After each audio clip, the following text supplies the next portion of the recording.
Hi guys, हमारे channel ज्ञान सागर में आपका स्वागत है। तो दोस्तों, लास्ट क्लास में मैंने आपको पलायन वेग, कक्षीय वेग क्या होता है, परिक्रमण काल क्या होता है और उससे पहले मैं आपको गुरुत्वाकर्षण बल क्या होता है, ये सब क्या होते हैं, इन सब के बारे में बात कर चुके थे। तो अब बात करते हैं हम आज के टॉपिक में गुरुत्व केंद्र क्या होता है, इसके बारे में थोड़ा समझाएंगे और इससे किस प्रकार क्वेश्चन आते हैं वो सब हमको बताएंगे। तो दोस्तों देखते हैं, पहले मैं आपको गुरुत्व केंद्र की छोटी सी परिभाषा बता देता हूँ। हालांकि आपको सबको पता है कि परिभाषा क्वेश्चन में नहीं पूछी जाती, क्वेश्चन में पूछी जाती है तो सिर्फ और सिर्फ एग्जाम्पल और उसकी इकाइयाँ। तो देखिए, गुरुत्व केंद्र क्या होता है, ये हर वस्तु का होता है। एक मनुष्य का भी गुरुत्व केंद्र होता है, जैसा कि आपको पता भी नहीं होगा, जो हमारी नाभि होती है जो कि मनुष्य का गुरुत्व केंद्र होती है। तो किसी वस्तु का गुरुत्व केंद्र वह बिंदु होता है जिस पर उसका समस्त भार कार्य करता है। किस प्रकार कार्य करता है ये पहले मैं आपको लिखा दूं, फिर आपको समझाऊंगा।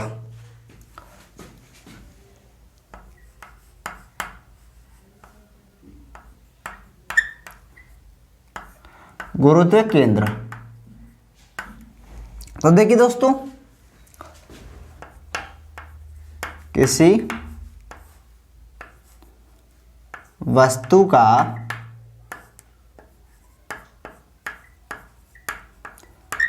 गुरुत्व केंद्र वह बिंदु होता है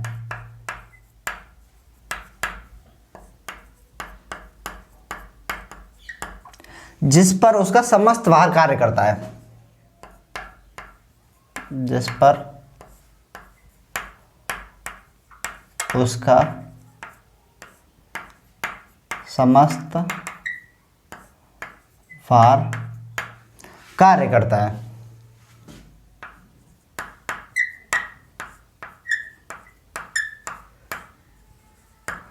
अब बात करते हैं किस तरीके से कार्य करता है। देखिए, सबसे पहले मैं आपको मनुष्य का एग्जांपल बताता हूं। देखो, एक व्यक्ति होता है कुछ इस तरीके से,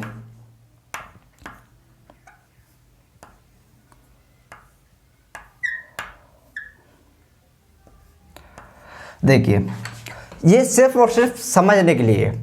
तो उसका जो गुरुत्व केंद्र होता है वो होती है उसकी नाभि, और उसका जो आधार होता है वो होता है ये। जितना व्यक्ति खड़ा होने में जगह घेरता है उसी को हम आधार कहते हैं। तो क्या होता है, जिसके जो केंद्र से एक ऊर्ध्वाधर रेखा जाती है, अब वो ऊर्ध्वाधर रेखा कहाँ जाती है, नीचे। तो आपको ये दिख रही होगी कि इसकी जो ऊर्ध्वाधर रेखा है वो उसके आधार से होकर जा रही है, तभी व्यक्ति सीधा खड़ा है। दूसरा व्यक्ति और बना देता हूं मैं आपको, ये हल्का सा टेढ़ा बनाया है।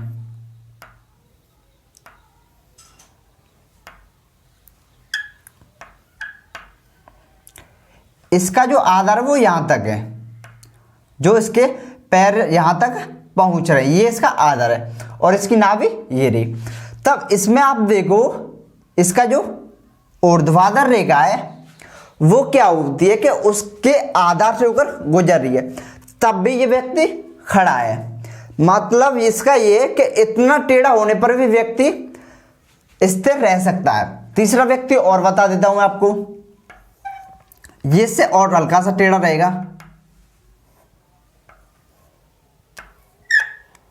देखिए, इसका आधार ये और इसका केंद्र ये है।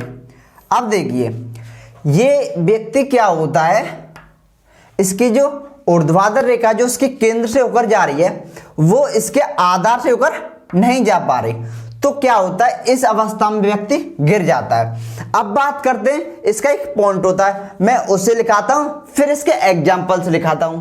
जो मनुष्य खड़ा होता है और वह कितने हद तक खड़ा रह सकता है, कितना मतलब टेढ़ा या झुके होने के बावजूद भी खड़ा हो सकता है। तो उसका जो आधार होता है, मनुष्य का आधार क्या होता है, उसकी नाभि होती है। तो उसकी नाभि से जो रेखा आती है सीधे उसके आधार से होकर गुजरती रहेगी, तब तक मनुष्य खड़ा होता रहेगा। और उसके आधार से होकर गुजरना बंद कर देगी, उससे बाहर गुजरेगी तो वह गिर सकता है। आपने देखा होगा, हम अपने केंद्र को नियंत्रित करने के लिए क्या करते हैं, कभी कभी देखा होगा आपने, जब हम कोई पानी की बाल्टी उठाते हैं तो मनुष्य क्या करता है, ऐसे इधर साइड में हम पानी की बाल्टी उठाते हैं तो क्या हम इधर साइड झुक जाते, नहीं झुकते, हम ऐसे करके उठाते हैं। अगर हम दाएं हाथ से पानी की बाल्टी उठाएंगे तो बाईं ओर झुकते हैं। क्यों झुकते हैं, ताकि हमारा जो गुरुत्व केंद्र होता है वो आधार से होकर गुजरता रहे। एक और एग्जांपल आपने देखा होगा, जब हम पहाड़ पर चढ़ते हैं तो पहाड़, जैसे हम इधर चढ़ रहे हैं पहाड़ पे, तो ऐसे करके झुक के हमें चढ़ना होता है। अगर हम उतर रहे हैं तो हम ऐसे करके, क्यों, क्योंकि हमारा जो गुरुत्व केंद्र होता है वो आधार से होकर गुजरता रहे, और ताकि हम गिर ना पाए और स्थिर खड़े रहें। तो अब बात करते हैं इसके पॉइंट की। जब तक वस्तु का, कुछ भी समझ सकते हो आप, या वस्तु पर समझ सकते हो या किसी इंसान पर, जब तक वस्तु का गुरुत्व केंद्र उसके आधार से होकर गुजरता रहेगा, से होकर गुजरता रहेगा, तब तक वस्तु गिर नहीं सकती। इसका थोड़ा यहां लिखा देता हूं, ऊपर, नहीं सकती। अब दोस्तों इसके कुछ एग्जाम्पल होते हैं, जैसे आपने देखा होगा, कई बार क्वेश्चन पढ़ा होगा, पीसा एक देश है, जो पीसा की एक मीनार होती है वो टेढ़ी होने के बावजूद, यानी एक साइड झुकी होने के बावजूद भी खड़ी है, वो गिरी नहीं। तो उसका एग्जाम्पल हर बार तो नहीं कह सकता, लेकिन ज्यादातर बार क्वेश्चन में आ जाता है। तो इसका एक एग्जाम्पल लिखा देता हूं मैं आपको।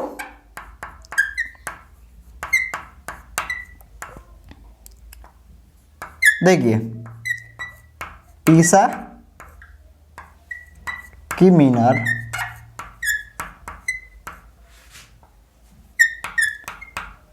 झुकी होने पर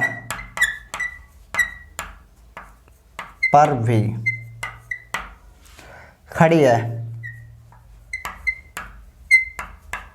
अब चलो ये एग्जाम्पल मैंने आपको लिखा दिया। अब मैं बात करता हूं कि वो मीनार जो है किस तरीके से, देखिए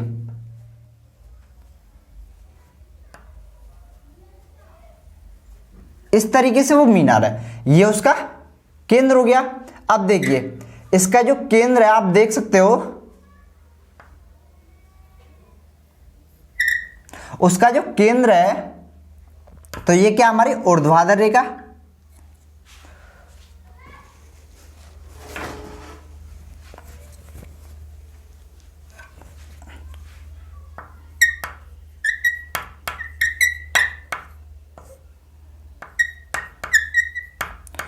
तो ये क्या हमारी ऊर्ध्वाधर रेखा, और ये क्या हमारा गुरुत्व केंद्र।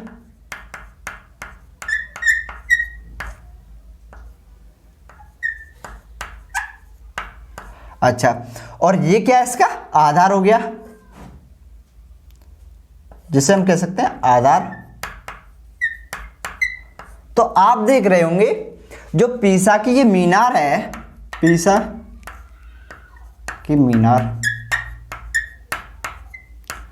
जो कि एक साइड झुकी होने के बावजूद भी खड़ी है, तो इसका यही एग्जाम्पल है, क्योंकि इसका जो केंद्र होता है, गुरुत्व केंद्र होता है, वो उसके आधार से होकर गुजरता है, और जब तक ये केंद्र आधार से होकर गुजरता रहेगा तब तक ये खड़ी होगी। और ज्यादा झुकने पर जब इसका आधार से होकर जिसकी जो गुरुत्व केंद्र की जो ऊर्ध्वाधर रेखा है वो बाहर हो जाएगी, तब ये गिर जाएगी। तो आपको चलो ये से लिख लीजिए, फिर उसके बाद मैं आपको इसके एक दो एग्जाम्पल और है उन्हें लिखाता हूं। हाँ तो दोस्तों, तो मैंने आपको बताया था पीसा की मीनार का, इसका एग्जाम्पल बता दिया। तो अब बात करते हैं इसके अगले एग्जाम्पल की। तो अगला एग्जाम्पल होता है इसका कि जब कोई व्यक्ति दाएं हाथ से पानी की बाल्टी उठाता है तो वो बाईं ओर झुकता है। क्यों झुकता है? अपना संतुलन बनाने के लिए। अपना संतुलन बनाने का मतलब वह अपने गुरुत्व केंद्र को नियंत्रित रखने के लिए। तो सेकंड एग्जांपल क्या है इसका?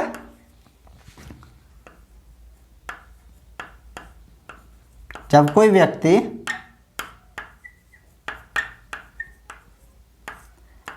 दाएं हाथ से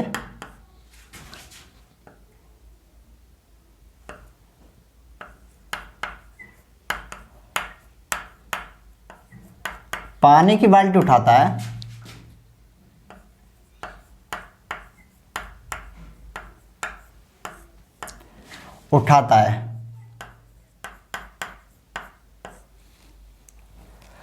तो क्या होता है, वह दाएं हाथ से उठाता है तो बाईं ओर झुक जाता है,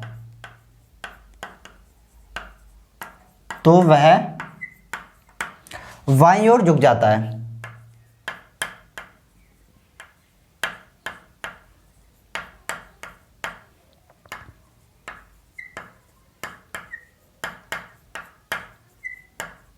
बाईं ओर झुक जाता है। आपने देखा होगा क्यों झुकता है वो?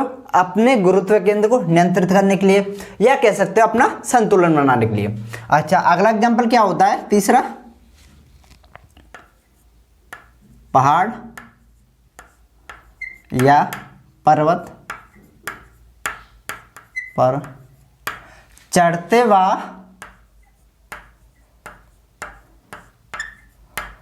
उतरते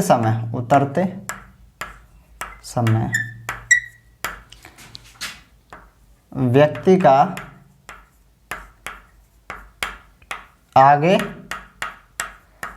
व पीछे झुकना। आपने देखा होगा जब हम पहाड़ पे चढ़ते हैं, मान लो ऐसे एक पहाड़ है, इस तरह एक पहाड़ है, तो इसमें चढ़ते हैं, तो क्या हम अगर सीधे रहेंगे, जैसे हम चढ़ रहे हैं वैसे सीधे रहेंगे, तो इसका जो केंद्र होता है वो इसके आधार से होके नहीं गुजरेगा, वो बाहर होके गुजरेगा, तो व्यक्ति सीधा गिर जाएगा। आपने देखा होगा जब व्यक्ति चढ़ता है तो उसकी कुछ ऐसे इस तरह की उसका कुछ वो होता है, देखिए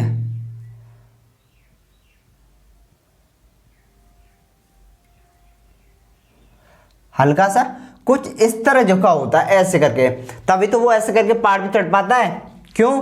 क्योंकि जो उसका गुरुत्व केंद्र होता है वो उसके आधार से होकर गुजरता रहे। आपको समझ में आ गया होगा। और जब व्यक्ति उतरता है तब वो ऐसे करके पीछे की ओर झुकता है, तो समझ में आ गया। तो दोस्तों अब बात करते हैं अनुक्रमानुपाती क्या होता है, समानुपाती क्या होता है, और एक होता है हमारा व्युत्क्रमानुपाती। ये फिजिक्स में कुछ आ जाते हैं इनके बारे में, तो इनका मतलब क्या होता है, बहुत लोग कंफ्यूज हो जाते हैं कि भाई अनुक्रमानुपाती क्या होता है, समानुपाती क्या होता है, और व्युत्क्रमानुपाती क्या होता है, इन सभी बातों पर तो मैं आपको बता देता हूं, ये डाउट क्लियर कर देता हूं। अनुक्रमानुपाती, इसी को हम बोलते हैं समानुपाती।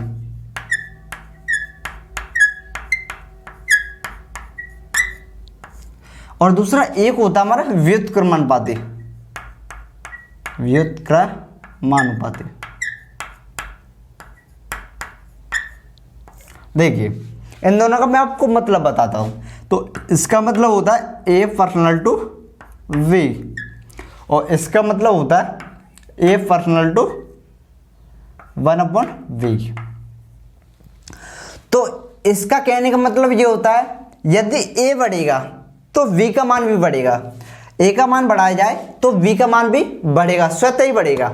और इसका मतलब ये होता है ये एक दूसरे के विपरीत होते हैं। अगर a का मान बढ़ेगा तो v का मान घटेगा, v का मान बढ़ेगा तो a का मान घटेगा। इनका कहने का मतलब ये होता है। और इनका प्रयोग कब करते हैं, जैसे मैं आपको थोड़ा सा एक छोटी सी बात बताता हूँ। जैसे मान लो मैं मथुरा जाता हूँ, तो मथुरा जाने में मुझे लगता है 1 घंटे। अब मुझसे कह दिया यार दिल्ली जाए, तो दिल्ली की दूरी आप सबको पता है मथुरा से ज़्यादा है, तो मथुरा से ज़्यादा है दिल्ली की दूरी, तो भाई टाइम भी तो ज़्यादा ही लगेगा। तो हम कह सकते हो शॉर्टकट में ऐसे कह सकते हो d personal to t, t मतलब समय, d मतलब दूरी। तो आप कह सकते हो कि भाई दूरी बढ़ने पर समय बढ़ेगा, सीधी सी बात है, और जाहिर सी बात है तभी इसका प्रयोग करते हो। कोई भी बात हो, लेकिन इनका प्रयोग इसलिए शॉर्टकटली करा जाता है कि इतना लंबा ना लिखना पड़े, हमें कोई हिंदी में लैंग्वेज ना लिखनी पड़े, शॉर्टकट फिजिक्स में इसका प्रयोग किया जाता है। तो आपको समझ में आ गया होगा, मैं लिखा देता हूं। ए का मान बढ़ेगा तो बी बढ़ेगा, ए का बढ़ेगा तो बी का बढ़ेगा, अगर ए का घटेगा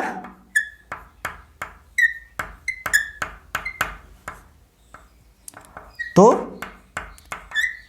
बी का घटेगा। तो ये दोस्तों आपको अनुक्रमानुपाती और समानुपाती आपको समझ में आ गया होगा।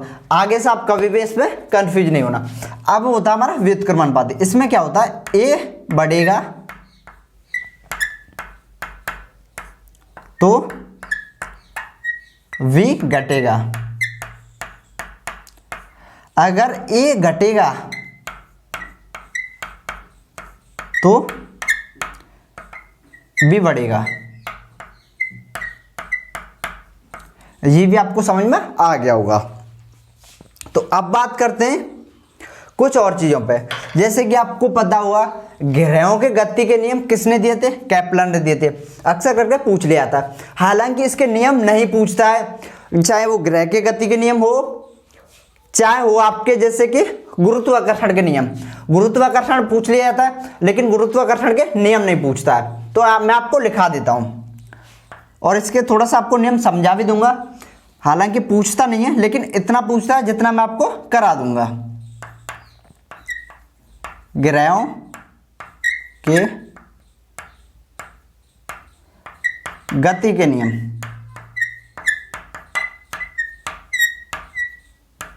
किसने दिए थे, केपलर ने।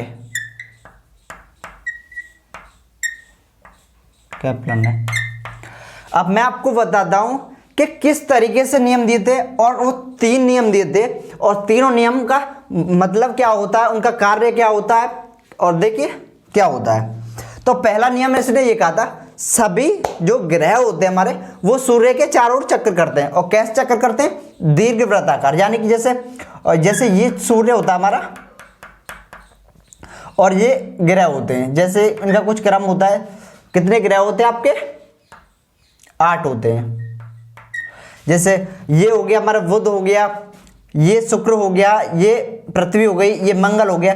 तो ये इस तरीके से चक्कर करते हैं, इसे हम बोलते हैं दीर्घवृत्ताकार चक्कर। जिस ये एरिया में चक्कर करते हैं हमेशा उसी एरिया में चक्कर करते हैं, और इनकी जो चाल होती है वो निश्चित होती है। तो पहला नियम तो इसने ये कहा था कि ग्रहों के जितने भी ग्रह होते हैं वो सभी सूर्य के चारों ओर दीर्घवृत्ताकार चक्कर करते हैं। दूसरा नियम उसने क्या दिया था कि इनकी जो चाल होती है और जिनका जो एरिया होता है, जिनकी जो कक्षा होती है वो निश्चित रहती है। उसने दूसरे नियम में ये कहा था, यानी कि जो जैसे मान लो पृथ्वी को मान लो आप, तो पृथ्वी यहाँ एक चक्कर कर रही है तो यहीं होके करेगी, और जिस वेग से चक्कर कर रही है उस वेग से ही करेगी। ऐसा नहीं है कि ये इसकी कक्षा में यहाँ के घुस जाए, ऐसा नहीं है। इसकी एक कक्षा निश्चित होती है और जिस कक्षा में ये हर बार चक्कर करती है हर बार उसी में करती है। और हाँ, आपने देखा होगा कि जो पृथ्वी जो सूर्य चक्कर करती है 365 दिन में करती है। ऐसा तो नहीं हुआ कि किसी साल उसने 200 दिन में चक्कर कर दिया, ऐसा कभी हुआ है? ऐसा कभी नहीं होता। तो उसने दूसरा नियम यही दिया था कि उसकी जो चाल होती है और उसकी कक्षा होती है वो निश्चित रहती है। अब बात करते हैं तीसरा नियम। तो तीसरा नियम उसने ये दिया था कि उसका जो आवर्तकाल होता है, जितने समय में पूरा करती है, उसका जो आवर्तकाल होता है वो पर्सनल टू आर का क्यू। इसका मतलब ये होता है, देखो जो आवर्तकाल जितने समय में वो पूरा करती है उसका वर्ग, और उसकी जो त्रिज्या यानी कि इसकी जो बीच की दूरी होती है ना, कोई भी ग्रह के और सूर्य के बीच की जो दूरी होती है उसके घन के व्युत्क्रमान मतलब समानुपाती होती है। कह सकते हो आप समानुपाती हो सकती है या अनुक्रमानुपाती। यानी कि अगर उसकी जो दूरी और बढ़ा दी जाए तो समय भी और बढ़ जाएगा। तो ये आपको समझ में आ गया होगा। तो गाइस फिर मिलते हैं आपको एक नए टॉपिक के साथ। आज हमने आपको ये सब बता दिया, जो कुछ महत्वपूर्ण था वो हमने आपको सब समझा दिया। और चलिए तो चलते हैं, फिर मिलते हैं आपको। और हमारी वीडियो को थोड़ा लाइक कर दीजिए, शेयर कर दीजिए, और हमारे बेल आइकन को दबाना ना भूलें, ताकि कोई भी जारी हमारी नई अपडेट हो वो आपके साथ शेयर कर सकें। धन्यवाद।